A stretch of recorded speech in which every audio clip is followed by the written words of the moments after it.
네. 그러면 우리 박병창 이사님 모실 시간이 됐죠? 네. 어서 모셔보시죠. 어서 오십시오. 예, 안녕하십니까. 어서 오세요. 네, 반갑습니다. 네. 연일 고생이 많으십니다. 뭐 더위에 또 뭐 예. 이 시장에. 덥긴 무척 덥습니다. 네. 예. 자, 그러면 일단 뭐 미국 시장 마감부터 한번 좀 보면서 가보도록 하겠습니다. 어제 7월의 마지막 일이었고요. 음. 어제 미국 시장은 장중 내내 보합권에서 약간 소폭 플러스 소폭 마이너스를 왔다 갔다 했었습니다. 네. 큰 움직임이 없었는데요. 막판에 그냥 쭉 올려가지고 3대 지수 모두 소폭 상승으로 마감했습니다. 그래서 이게 왜 이러냐? 여러 가지 자료들을 봤는데 이게 월말 윈도우 드레싱이 아니겠냐 뭐 이렇게 정도 추정을 좀 하고 있습니다. 그래서 마지막에 특별한 어떤 이유가 없이 그냥 올라왔거든요. 그래서 이제 그 정도 생각을 하고 그냥 전체적으로 그냥 소폭으로 왔다 갔다 그냥 했습니다. 전일까지 실적 발표한 기업 중에 80%가 예상을 상회하는 실적 발표를 했고요. 그래서 분위기는 좋았고요. 7월 한 달 동안 다우는 약 3%, 나스닥 한 4%, S&P 500도 3% 이상 상승을 했습니다. 어제는 유가 상승하면서 정유주가 강세를 보였고요. 지금 주요 종목들의 그 등락을 보시면 그냥 오르내림이 소폭 상승, 소폭 하락 그냥 전체적으로 좀 그랬습니다. 그래서 큰 특징이 없었고요. 캐터필러가 지금 역사적 신고가에서 계속 오르고 있습니다. 오늘 밤에 실적 발표가 있고요. 그리고 디즈니가 계속 하락을 했었는데 CEO 교체 얘기가 나오고 있습니다. 그래서 3.2% 올랐는데 디즈니가 우리나라에서 디즈니 갖고 계신 분들 굉장히 많아요. 디즈니요? 예, 이거 왜 그러냐면요. 우리나라의 그 증권사에서 네. 추천을 많이 했어요? 해외 주식하는 쪽에서 관심 종목으로 굉장히 오랫동안 많이 넣어놨던 종목이에요. 그 중에 제일 성적 안 좋은 거죠. 예. 그래서 이것도 많이 갖고 있는데 이게 $200 이상이 됐다가 지금 88달러인가 그렇습니다. 저게 저렇게 얘기했었어요. 왜냐하면 저 워낙에 이제 컨텐츠도 좋은데다가 네. 코로나 해제되면 네. 그 디즈니 맞습니다. 폭발한다. 처음에 한번 관심의 추천이 있었고 그 다음에 지금 말씀하신 네. 그렇게 한 번 또 있었는데 네. 그냥 뭐 계속 하락을 했었습니다. 네. 근데 저점으로부터 일단 3% 정도 반등했다. 뭐 그 정도 말씀드리도록 저기 하겠습니다. 저요, 개망, 뭐 유유 엄청 많네. 네? 디즈니. 아, 그래요. 디즈니 많이 갖고 계시더라고요. 네. 그 디즈니 플러스 막 할 때도 사실 기대가 컸죠. 왜냐면 애들 있는 집은 이거 무조건 다 한다. 볼 게 없어. 우리 같은 사람. 아니 그래서 이제 애들 있는 집 다 할 것 같았는데 쉽진 않은 것 같더라고요. 기업도 기업이지만은 이제 그런 면이 좀 있었던 것 같아요. 그러니까 미국의 주식을 관심 종목으로 뒀을 때 대표 종목 위주로 많이들 관심을 가졌잖아요. 그렇죠. 그러니까 섹터 대표 종목. 그래서 사실 성공했죠, 사실. 예, 그렇게 대표 종목 위주로 해서 예, 예. 사실은. 그래서 이제 이게 많이 들어가 있는데 이걸 또 갖고 계신 분들은 좀 고생하고 있는데 예. 아무튼 뭐 그런 움직임이 있었다 정도 말씀을 좀 드리는 거고요. 디즈니 뭐. 어제 우리 코스피가 0.93% 2,632포인트가 됐고요. 이 2,650포인트를 두 차례 또 못 넘겼어요. 전에 제가 2,500포인트를 여러 번 못 넘기다 이 얘기를 했었는데 네. 2,650포인트를 두 차례 갔다가 못 넘기고 그랬는데 지금 다시 또 근처로 가고 있습니다. 그리고 코스닥은 2.43% 올라서 935포인트까지 좀 예. 회복력이 아주 강한 그런 모습을 나타내고 있습니다. 어제 거래 대금이 급감했습니다. 금요일 날 미국 시장이 좋았죠. 그래서 어제 상승 출발했고요. 외국인들이 매도를 했지만 매도 규모는 좀 감소되는 그런 상황이고 그러다 보니까 거래 대금이 급감했고요. 여전히 2차 전지에 대해서 경계감이 있습니다. 그러나 강세를 보이고 있습니다. 또 세더라고요. 굉장히 셌죠. 금요일도 굉장히 셌고 어제도 세게 올라오는 그런 모습을 예. 좀 보여줬습니다. 수급적 요인이 여전히 작용을 좀 하고 예. 있고요. 그래서 추가 상승해서 코스피는 1% 가까이, 코스닥은 강세를 보였습니다. 지난주에 호실적을 발표했던 철강주들이 좀 강세를 보이는 특징을 보였고요. 포스코홀딩스 빼고요. 그거 빼더라도 철강주들이 전체적으로 좀 강세를 보였고요. 어제 네이버가 7.5% 올랐습니다. 오, 웬일이에요? 이거는 뭐 저는 뭐 가지고 있지는 않지만 이 네이버가 올라온 거는 긍정적입니다. 시장에도 긍정적이고 심리에도 굉장히 긍정적입니다. 이런 것들 올라오는 거는요.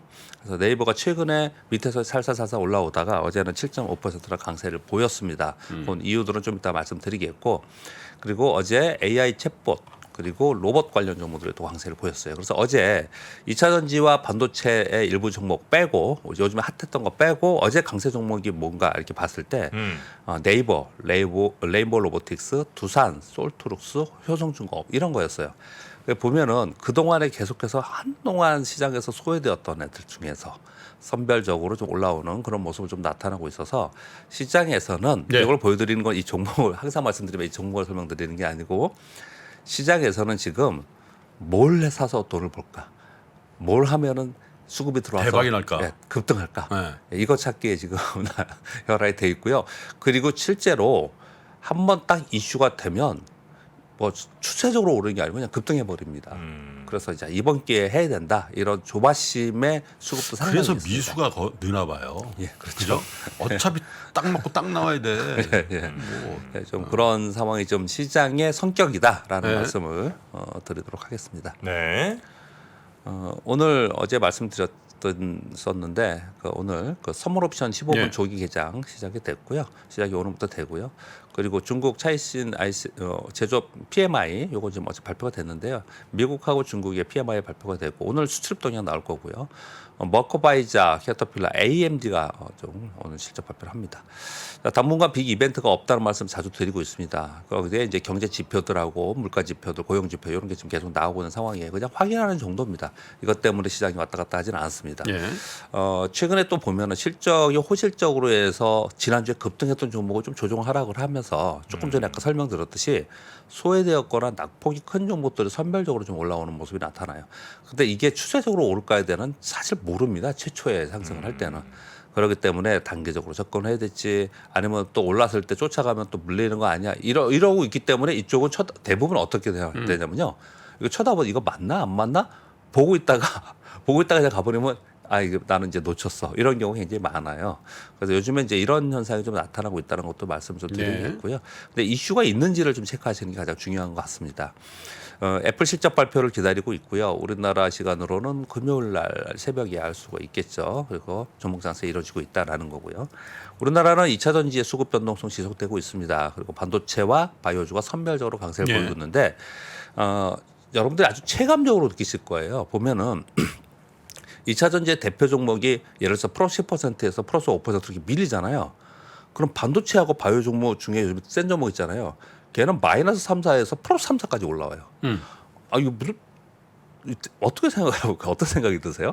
이걸 누가 보고서 딱 두 그러니까. 종목만 하는 것도 아닌데 그러니까. 그 문제더라고. 전체적으로 그래요. 지금 전체적으로. 2차 전지 가면 반도체 떨어지고 떨어지. 반도체가 그게 또 다시 오르면 반도체 또 다시 떨어지고. 네, 완전히 무슨 저거야 천군백군이야. 예, 지금 그래요. 천군백군. 좀 그러고 있어요. 근데 그 천군백군 중에 둘이 있다가 왔다 갔다 하다가 하나가 더 꼈어요. 바이오 중에 바이오 일부 종목이 꼈습니다. 홍군 꼈어? 그래가지고 이게 왔다 갔다 하면서 시장이 움직이고 있는 그런 상황이에요. 그래서 이번 주까지는 주요 대형주들이 실적 발표를 하고요. 이번 주 말서부터 8월 15일까지는 중소형주가 실적 발표를 합니다. 이게 왜 관심을 갖냐면요. 최근에 시황이 네. 수급 쏠림과 주가 차별화로 인해서 변동성이 심하다는 표현을 자꾸 쓰잖아요. 그렇죠. 그래서 좀 전에 제가 말씀드릴 때 이게 어떤 수급이 이루어지거나 어제 효성중공 상한가 갔어요. 그왜 그런 거예요? 호실적이다. 그리고 전력기기 앞으로 전망이 좋다. 이런 얘기하면서 전력기기가 얘기 나오면서 이것도 전기차고 연결하고 막 이래요. 요즘에 네. 전기차 연결을 많이 합니다. 순살 아파트 이런 건 의미가 전혀 없더라고. 그러면서 움직였군요. 두산도 그쪽 전기차하고 연결하고 2차 전지 연결하고 이랬습니다. 그 두산도 그 2차 전지 만드는데 소재가 들어간다. 이러면서 급등을 하고 그러는 거예요. 지금 무슨 표현을 드리려고 하냐면요. 예.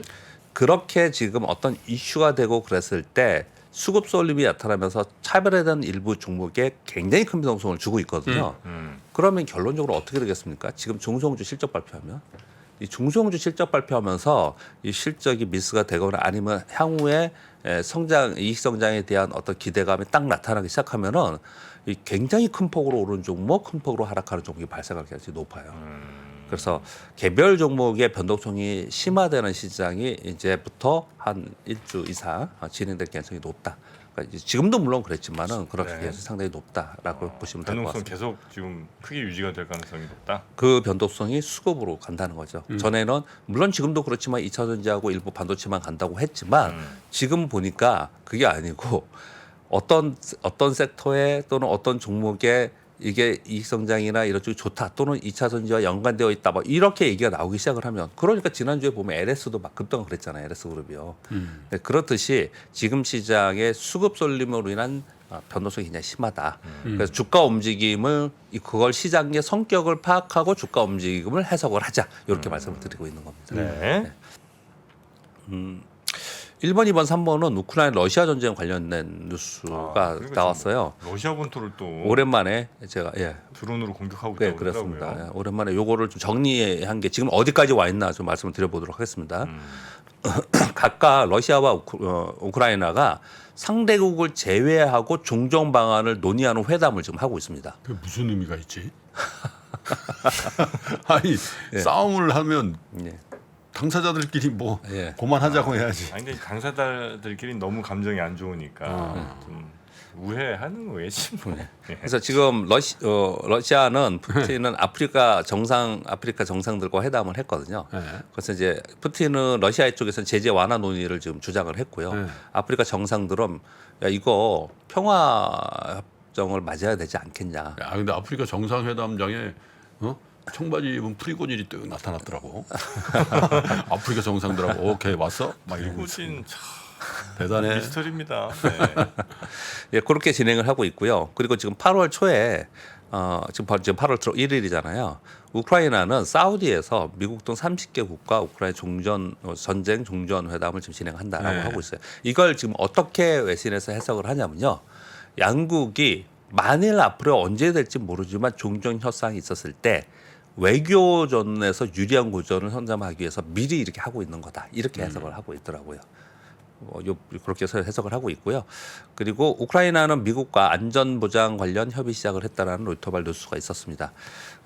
미국은 지금 안전보장을 하지만 나토 가입은 시기상조이다 아직 아니다 이렇게 지금 얘기를 하고 있는 그런 상황이에요. 그렇게 좀 진행이 되고 있고요. 그리고 세 번째 뉴스도 뭐 저는 몰랐던 뉴스이고 뭐 이럴 수도 있겠구나 생각이 드는 게 하나 있었습니다. 뭐냐면요. 그 우크라이나는 가을과 봄이 땅이 진흙탕으로 변한다고 하네요. 그 현상을 라스푸티차 현상이라고 표현을 한답니다. 그러니까 뭐 차나 이런 것들이 잘 진흙탕이니까 진격을 못 하겠죠. 이런 게 지금 있다라고 하는 거예요. 그런 가운데 내년에 이제 미국의 대선이 있는 상황이기 때문에 이번에 대반격을 하려고 하는 게 네. 이러한 여건들을 다 생각을 고려를 해서 하는 것이다. 그래서 이번에 지금 대반격한다 막 이렇게 얘기를 하고 있잖아요. 네, 이 부분에 상당히 중요하고 이 부분의 결과를 가지고 얘기를 하지 않겠냐. 이런 얘기들이 최근에 우크라이나 러시아 전쟁의 내용들이었습니다. 우크라이나 러시아 전쟁은 주식 시장에 상당히 영향을 크게 줍니다. 최초에 이 전쟁이 발발하면서 전체 시장에 충격을 주었고 그리고 공급망의 왜곡 현상 때문에 전체 글로벌 경기와 시장에 영향을 많이 주었습니다.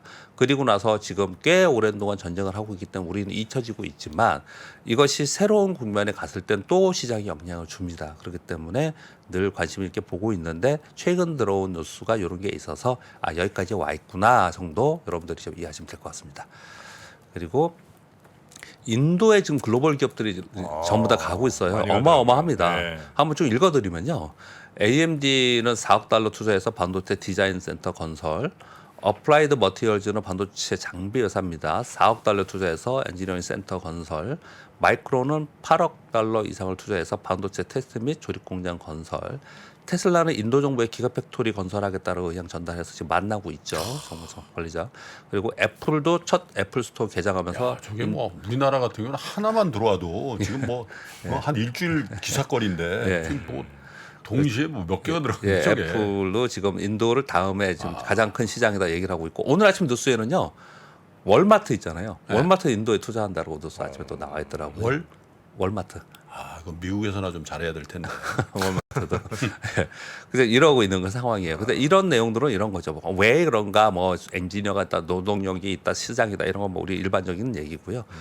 그 우리나라 기업들이 인도에 많이 가 있고 네. 신규 또 투자하려고 하고 또 거기에 가 있는 기업들이 어떤 섹터에 어떤 기업이 가 있다라는 것을 우리가 좀 파악을 하면서 그래서 이게 영향을 좀 받겠구나.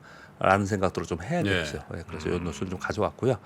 중국 지금 경기 안 좋아서 내수 부양 정책한다라는 아까 뉴스 3에 전해주시더라고요. 어제 한겨레 뉴스에 재미있는 뉴스가 있었습니다. 뭐 6월에 소액 판매가 전년비에 3.1%뿐이 안 됐다라는 건 다 알고 있는 내용이고요. 그 중국의 그 대사관들이 모여 있는 옆에 공용 오피스가 있는데 거기에 한겨레 베이징이 있었대요. 한겨레 베이징. 신문사? 네, 신문사 베이징이. 그런데 거기에 다 나가고 한겨레 신문사 베이징 혼자 있었는데 폐업 통보를 받아서 나가달라라는 걸 했다는 거예요. 한겨레 베이지 지부가 있었겠죠. 뭐. 지부. 네. 예. 그래서 뭐 책상 하나야겠지. 뭐 아니, 공유 오피스니까 책상 한두 개. 그렇다더라도 공유 오피스에 전부 다 나가 여기 하나뿐이 없었다는 거예요. 그 정도이다 지금 얘기를 좀 하고 있는 거예요. 그리고 뭐 전 유리창이 정확히 어디에 있는지는 잘 모르겠는데 관광거리에 가보면은 한 두세 곳은 10곳에 두세 곳은 폐점 상태이다. 근데 왜 이런 현상이 나타났느냐를 이제 해석을 하는 거 보니까 이런 해석을 하더라고요. 부동산이 워낙 침체기 지금 되고 있잖아요. 그래서 부동산 침체기가 되다 보니까 중국의 소비자들이 소비 심리가 위축되면서 주머니에서 지금 쓰려고 하지 않는다는 거예요. 지금. 그래서 아까 그 보니까 요 뉴스하고 일맥상통하더라고요. 저 당국에서는 야 이거 주머니에서 써라라는 이제 캠페인 비슷하게 자꾸 이제 하려고 하는 것 같아요. 근데 뭐 그렇다고 이 지금 침체된 분위기 속에서 쓸 수 있겠느냐? 옛날에 돈 주면서 쓰라 그랬는데 대부분 그죠? 그렇죠. 돈 주고도. 근데 아까 뉴스 이렇게 하는 거 보니까 우리나라 예전에 했던 거랑 비슷하게 많이 하고 있더라고요. 우리나라도 그랬잖아요. 뭐 우리나라 바우처 주 주고, 5일 하면서 주 5일 하고 네. 유급하고 그게 꽤 됐죠. 우리나라 몇 년 됐죠. 우리나라 그러면서 이제 지역 축제가 엄청 생겼죠. 예. 지역 축제. 네. 음성 고추 축제부터 시작해가지고 뭐 처음 나온 축제가 고추 축제입니까? 꼭 그러셨어야 했었을까요? 아니면 나비 축제도 있고 다양한 축제가 많은데 말이지요. 네. 네. 그게 유명했죠. 꽈리고추. 유명했죠. 근데 지금 뭐 중국이 그렇게 한다고 하고 있는데 네. 뭐 저기 월가에서는 그렇게 긍정적으로 보고 있지는 않는 것 같아요. 네. 이런 거보다는 수출 쪽이나 아니면은 빅테크 쪽에 규제했던 거 풀면서 그런 거 해라라는 쪽으로 자꾸 얘기를 좀 하고 아니 있는 제가 것 무슨 한겨레를 비합니까? 원래 그 공유 오피스 가면요 특파원들 그냥 책상 한두 개씩 얻어서 쓰고 그래요. 같아요. 특파원들, 네. 맞습니다. 저것도 꽤 있는 거예요. 왜냐면 재택하거든 대부분. 맞습니다. 재택이지. 네네. 그 특파원들이 가서 꼭 한겨레만이 아니고 다른 데 이렇게 주는 그렇죠. 그런 특파원들이 있는 네. 거예요. 그렇게 보시면 될 것 같습니다. 네. 그리고 가격 경쟁 있다라는 내용은 뭐 그냥 잠깐 넘어가겠습니다. 여러분 다 아시다시피 테슬라로 촉발된 가격 경쟁이 계속 가격 인하 경쟁이 있는데요. 요거 뭐 저기 포드, GM, 폭스바겐 요거 저기 인하한다는 건 다 알고 계시는데 이게 이제 뭐 때문에 이걸 관심이 있냐면요. 그럼 토요타나 우리나라 현대차, 기아 이거 하지 않을까? 굉장히 고심을 하고 있다고 합니다. 가격 인하를. 가격 인하를 다 하는데 우리만 안 하기도 애매하죠. 예. 그러면 이제 영업이익단에서 어떻게 결과가 나올까 이런 얘기들을 좀 하고 있는 그런 상황이다라고 말씀드리고요. 7번째 뉴스는 그 전기차 주행거리가 그게 혹한의 충전 시간도 지연되고 주행거리가 감소된다는 건 알려진 사실이잖아요. 근데 올해 어마어마하게 덥지 않습니까? 폭염에도 이게 주행거리가 감소하는 사실을 확인되었다라는 발표가 좀 있었습니다. 그래서 이게 다시 또 한번 이슈가 되면서 연구 개발이 돼야 되는 그런 상황으로 좀 보여지고요. 네. 아까 네이버 7% 이상 올랐잖아요. 그 네이버에 뭐 뉴스 나오는 거는 네옴시티 수주 본계약이 곧 뭐 임박했다, 체결이 이런 얘기 나오는데 이런 것 때문에 이건 예전에도 있었어요. 이런 것 때문에 그런 거 같지는 않고요. 네이버가 지금 8월 4일 날 분기 실적 발표를 하는데 이번 실적이 좀 호실적으로 나오지 않을까 하는 기대감이 시장에 있습니다. 근데 그것 때문에 7%라고 그러나? 그런 워낙 많이 가운데, 빠져서? 그런 가운데 그 AI 모델 있잖아요. AI 기반으로 검색 서비스를 베타 서비스를 공개하고 AI 모델을 공개한다. 뭐 이런 얘기들이 딱 나오면서 AI 쪽이 움직이면서 이게 영향을 받은 거예요. AI 쪽이 움직이면서 그렇게 해서 먼저 네이버가 올라왔습니다. 보시면은 네이버는 올라왔는데 지금 카카오는 못 올라오고 있거든요. 그러니까 플랫폼이 같이 올라온 게 아니라는 걸 말씀을 드리고 있는 거고 왜 올라왔는가를 좀 이제 구분할 필요가 있다. AI 쪽 때문에 올라온 부분이 좀 있다. 그렇게 좀 말씀을 좀 드리는 거고요. 네옴시티 저게 되냐 안 되냐를 좀 생각해봐야 될 것 같더라. 우리 인터뷰 사우디에서 13년 근무한 그거 못 봤어요? 돈수리 팀장하고 인터뷰한 거. 근데 뭐 우리나라 어떤 정책 당국에서는 굉장히 이걸 밀고 있기 때문에 뭐 시장에서 많이 회자가 되고 있는 그런 상황이고요. 마지막은 그 TSMC가 그 첨단 패키징 공장 투자해서 공장 건설한다는 뉴스는 제가 한번 전해드린 바가 있습니다. SK 하이닉스도 투자를 계속 한다라는 뉴스가 있었고요. 오늘 아침에 뉴스에 보니까 마이크론 있잖아요. 마이크론도 패키징 부분 HBM3 요거 남들보다 먼저 우리가 내놓을 수 있다. 훨씬 빠른 걸. 뭐 이렇게 얘기를 좀 하고 있어요. 이게 지금 경쟁이 지금 되고 있는 거거든요. 이런 가운데 삼성전자가 별 얘기가 없었어요. 근데 최근에 이 얘기들이 굉장히 많이 나오고 있는데 네. 얼마 전에 요 패키징 부분에 요쪽에 신입사원 모집을 했거든요. 근데 어제 그저께 요 부분에 경력 사원을 대규모로 모집하는 채용 공고가 있었어요. 그래서 삼성전자도 부지런히 이쪽에 지금 성장의 같이 성장의 대열을 같이 경쟁 대열을 같이 참여를 한다. 이런 뉴스들이 좀 있는 그런 상황에서 이쪽이 이제 핫하다. 그 정도까지 말씀드리도록 하겠습니다. 네. 네, 여기까지 하겠습니다. 네. 아유 우리 박병창 이사님 아침마다 이렇게 잘 정리해서 저희한테 전해주시는 거 쉬운 일이 아닌데 말이죠. 예, 여기에서 한번 여러분이 좋아요 버튼 한 번씩 눌러주시면 어떨까 하는 생각이 갑자기 듭니다. 네. 박병창 이사님을 응원하는 분들은 네. 구독을 눌러주십시오. 구독 안 하신 분들은 네, 이미 하신 분들은 뭐 또 누르시면 안 되고요. 네. 구독 안 하신 분들도 구독 좀 눌러주시고요. 네. 박병창 이사님, 오늘 너무 뭐 감사하고요. 어렵지 않잖아요. 그냥 딱 누르면 되는데. 그렇죠. 또 네. 구독하고 계신 분들 중에 잘못 누르지 마시고 그 구독 취소됩니다. 그러니까 구독 안 하신 분들 구독 눌러주시고 좋아요 한 번씩 부탁드리겠습니다. 박병창 이사님 대단히 고맙습니다. 감사합니다. 복잡하고 어렵게 느껴지는 재무제표와 용어들. 친절한 투자 멘토 사경인 마스터가 매주 새로운 콘텐츠로 알기 쉽게 설명해드립니다. 재무제표 분석과 포트폴리오 구성, 뭐 양대 재무제표라고 그러면 대차대조표랑 손익계산서가 있거든요. 매수 매도 방법, 이때 사는 게 좋겠네. 이렇게 사면 좋겠다. 근데 이렇게 살려면 뭘 해야 되냐면요. 나머지 3분의 1은 놔둬봅니다. 어디까지 가는지. 실전 투자 팁까지 알려드립니다. 오직 3프로 멤버십에서만 에서만 만나실 수 있습니다.